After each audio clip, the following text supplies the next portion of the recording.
another late night. It was cold in the wintertime. It was about 9:15 this day. I was really late. It had been a long day. I was getting ready to leave the urban core, and the Lord said, "You promised me an hour." So I turned and I went down to the same old Metro Thriftway next to the Plasma Center, where there's a little Chinese restaurant in the corner and a laundromat and a couple of beer joints. And I said, "Okay, God, I don't know what to do. I don't have a plan. I'm just going to try to meet people I don't know." So I went into Metro Thriftway and I saw one of the ladies that I had met when I came in the last time that I told you about that Jamaica came from. She was a lady that worked at the counter. Her name is Lynn Greer. I've been ministering to her all the way along. I saw her last week. She said, "Please come visit me." Lynn Greer. I met Lynn, and then I came outside, and I'm getting ready to go to my car, and I run into an African-American lady, and she asked me for some money for a bus pass, and I said, "I don't have any money." I learned a long time ago, don't take cash with you when you go in the inner city. You know, so I don't. I take credit cards. Of course, I never have cash anyway, period. But it's pretty convenient for you down there, because if you have cash, I'll just give it all away, because I can't lie. If a guy says, they're pretty smart. They don't say, "Can you spare a dollar?" They say, "Do you have a dollar?" Well, if you lie, you say you don't, you do, then you're lying. They're pretty savvy, these people. And so I said, "I don't have any money to buy you a bus pass." She said, "Well, I'm hungry. Can you give me some food?" I said, "Sure, if you meet me over at that Chinese restaurant." She said, "Okay, I'll be there in a minute." And I said, "Oh, by the way, there's a caveat to me buying you dinner." See, there's always strings attached to what I do, always. I'm a manipulative guy. I just twist people. And the whole bait and switch thing, that's me all the way through.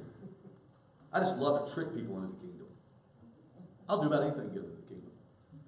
I said, "Here's the deal." I said, if I sit down and buy you dinner, you have to tell me your story."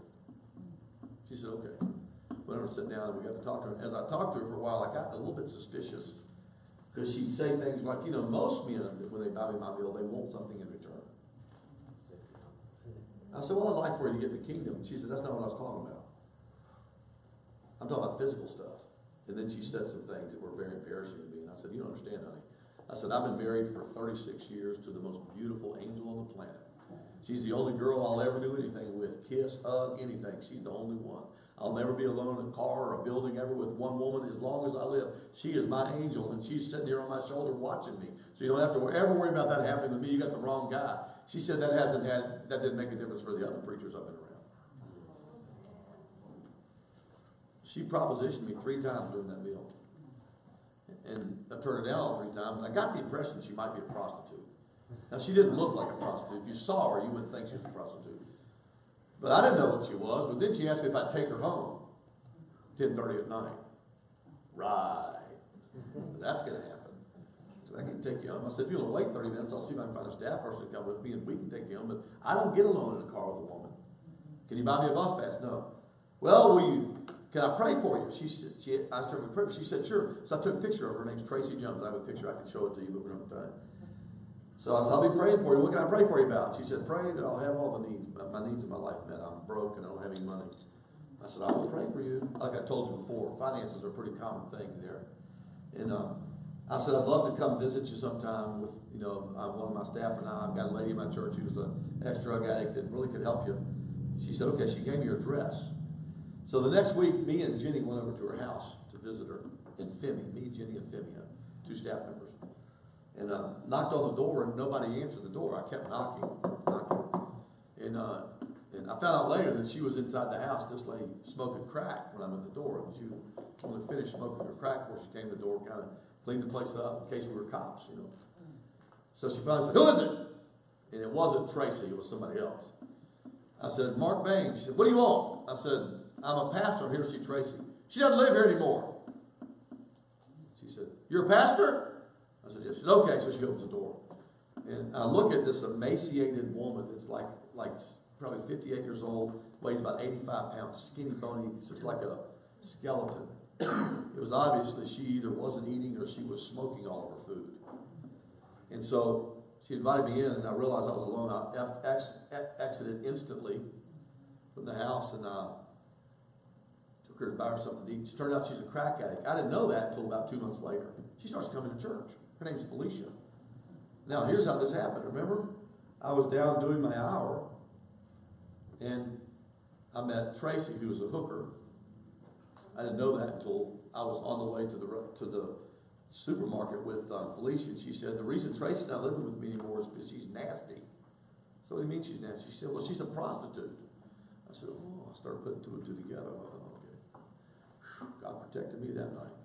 You know, so I met a crack addict because a prostitute introduced me to her. About 5 weeks later, Felicia, who's smoking crack every day, I found out later, I didn't know that then. I didn't know she was smoking crack that day when I knocked on her door until later. I found out because she brings a lady to church named Shirley after she'd been coming to church for about 3 months. And Shirley comes to church, and one night they get in a fist fight in church. And I asked her, I said, why? Why are you in a fist fight? I wasn't even there. I'm only in my church 1 week a month. I have other people preaching the other weeks. Why'd you get in a fist fight? She said, because me and Felicia were at home at her house smoking crack Sunday afternoon at 3, and Felicia said, hey, you need to go to church with me. So I said, I'm smoking crack. I'm not going to go to church high on crack. She said, oh, it's okay. If you're a Christian, it doesn't matter. God will forgive you. Shirley said, that's not my kind of religion. Well, she talked her into going to church that night.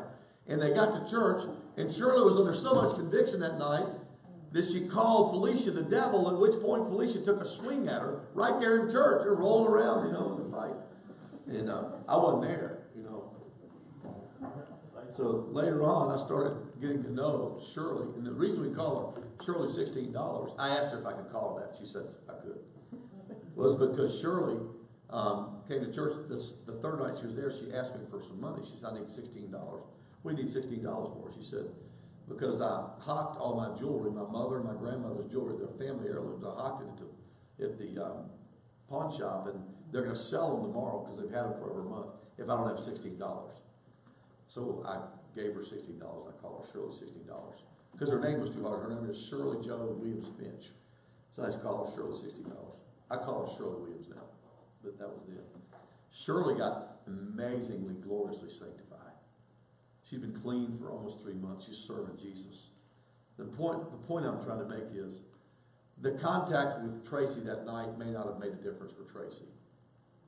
But I had a prostitute introduce me to a crack addict who introduced me to another crack addict who came to Jesus. And now Shirley's serving God. I'll tell you all that because of this crescendo of your faith thing.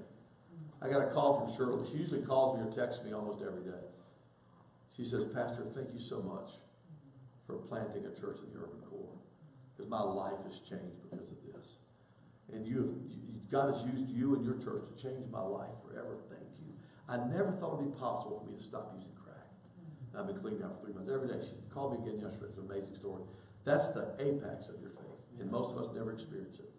Most of us live our lives without experiencing the purpose of our faith. Fulfillment. So here's what I want you to do. I want you to get into teams of 3. You're going to do a little exercise. All right? You're going to role play. I know it's going to be weird, but just be crazy. Just do something crazy. Just go ahead and act silly. It's all right. So I want one of you to be the person that you're visiting. You're either knocking on their door, or you're meeting them in the park, or wherever you're at, and y'all need to define that. Get with each other, get with 2 other people, and define your context. Okay? So what I want you to think about in context is, where are lost people meeting in your community? Let that be the context. All right? If it's a bar, whatever. And then say, okay, you're the barmaid. And me and your husband are coming to visit you, and we're going to talk to you about Jesus. And we're going to come and sit in the bar and drink sarsaparilla. All right, here we go. I get to start the conversation and try to engage. And what I want you to do, I don't want you to lead them to Jesus. I just want you to find out about them. Learn their story, okay? Take 5 minutes. Go.